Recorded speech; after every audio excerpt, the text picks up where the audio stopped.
Таныг чихрийн шижинтэй болсныг илтгэх 9 шинж тэмдэг. Цаг алддаггүй эрт онцлож эмчлүүлээрэй. Чихрийн шижингийн улмаас цусан дахь сахарын хэмжээ ихсснээр хүний бие махбод инсулин үйлдвэрлэх болон инсулинд хариу үйлдэл үзүүлэх чадвар багасдаг байна. Ам цангаж шингэн их ялгаруулах. Ам их цангах, шингэн их ялгаруулах нь чихрийн шижин өвчний хамгийн нийтлэг учирдаг шинж тэмдэг юм. Чихрийн шижингийн үед бөөр таны илүүдэл сахарыг шингээж чадахгүй. Тиймээс спурэстэн шингэнийг шавхан авч шээстэй хамт гадагшилдаг. Өлсөх болон дээр дурдсан 2 шинж тэмдгүүд нь чихрийн шижингийн үед хамгийн их тохиолддог шинж тэмдгүүд үлээ. Хэрвээ таны бие хангалттай хэмжээний инсулин ялгаруулахгүй, эсвэл хэвийн байдлаар харигдсан үйлчлэхгүй байснаар хоолыг глюкоз буюу эсүүд энерги болгон ашигладаг зүйлийг үйлдвэрлэхгүй гэсэн үг юм а. Энэ нь хоол идсэн ч цаадахгүй, өлсөж байгаа мэдрэмжийг төрүүлж байдаг. Үнэн дээр идэх нь цусан дахь сахарын хэмжээг бүр ч илүү өсгөж байдаг байна.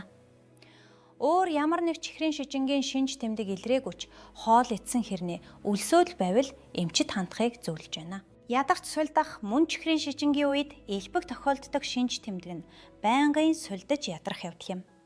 Үргэлж ядарч унтмаар санагдах нь үргэлж өсөхтэй ижиж шалтгаантай буюу эд эсүүдэд энерги болох хангалттай глюкоз байхгүй байгаатай холбоотой.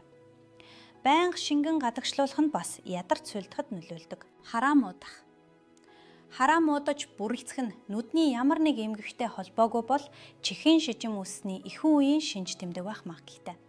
Энэ нь шингэний хөдөлгөөнөөс хамааралтай бөгөөд нүдний хүүхэн хараах авдах, хэлбэр дүрсээ өөрчлөх зэрэг зүйл тохиолддог. Үүнээс болж таны хараа муудах, бүрлцэх, фокусаа алдах гэх мэт асуудлууд илэрнэ. Цусан дахь сахарын хэмжээ эргэн хэвийн байдалтай ороход эдгээр шинж тэмдгүүд арилах боловч бүрэн эмчлээгүй тохиолдолд харах чадвараа алдах эрсдэлтэй. Шалтгаангүйгээр жин хасах. Та ямар нэг хоолны дэглэм бариагүй, идэвхтэй дасгал хөдөлгөөн хийгээгүй байхад их хэмжээний жин хайсан уу? Энэ нь мөн л энерги зарцуулалтанд ашиглагдах глюкозын хэмжээ бага усны улмаас өөх болон булчинг энерги болгон шилжүүлж жин хасахад хүргэж байгаа юм. Шингэний дутагдал нь мөн гинт жин хасахад нөлөөлнө. Учир нь шээс ялгаруулахын тулд бие махбод биеийн дэх бүх шингэнийг хураан гаргадаг. Гинт их хэмжээний жин хасах нь 1-р төрлийн чихрийн шижингээр өвдсөн хүмүүст түгээмэл тулгардагч 2-р төрлийн чихрийн шижинтэй хүмүүст ч бас илэрдэг. Арьс заатнах. Дээр дурдсанчлан илүүд сахар нь шээсээр дамжин гарахын тулд арьсан дахь шингэнийг хүртэл ашигладаг.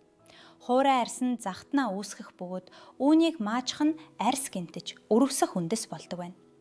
Мөн загтнааны бас нэг үүсэх шалтгаан нь чихрийн шижинтэй хүмүүст ихэвчлэн тохиолддог мөөгөнцрийн халдвар ажээ. Эдгэрэх чадвар удаашрах зүсэлт, шарах зэрэгтэй нь удаан эдгэрэх нь цусан дахь сахарын хэмжээнээс хамааралтай. Цусан дахь сахарын хэмжээ ихсэх нь шарахыг өрөвсөх үндэс болохоос гадна цусны эргэлтийг удаашруулж тухайн хэсэгт цус очиж эмчлэх явдлыг бууруулдаг байна. Энэ асуудал нь ялангуяа хөлний шараханд нөлөөлдөг бөгөөд чихрийн шижинтэй өвчтний хөл гинтэж илүү ноцтой асуудал үүсгэх магадлал өндөр байдаг. Хэрвээ таны шарах өмнөхөөсөө удаан хугацаанд эдгэрч байгаа бол эмчид энэ талаар дурдах хэрэгтэй. Арьсан дээр толбог үүсэх акантосис нигриканс гэдэг нь арьс харлаж хилэн юм шиг гадаргуутай болох эмгэг юм. Эдгээр толбонууд нь хүзүү, суг, цавь, тохой, өвдөгний дотор тал, хурууны үе зэрэг арьс хуйларсан энзэг газруудад ихэрчлэн гардаг байна.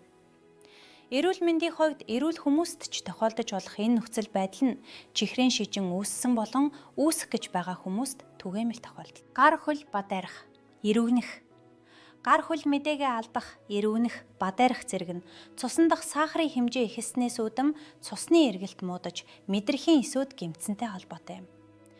Гар болон хөлн зүрхнээс хамгийн хол байрлах тул энэ шинж тэмдэг нь хамгийн ихэнд эдгээр эрхтнүүдэд илэрдэг. Чихрийн шижин нь эрүүл мэндэд ноцтой хохирол учруулж мэдхүйц эмгэг учраас эртхэн зөв онцлуулж эмчлэх нь зүйтэй. Дээрх шинж тэмдгүүд хэрвээ танд илэрсэн бол мэрэгжлийн эмчид үзүүлж зөвлөгөө авах шаардлагатай.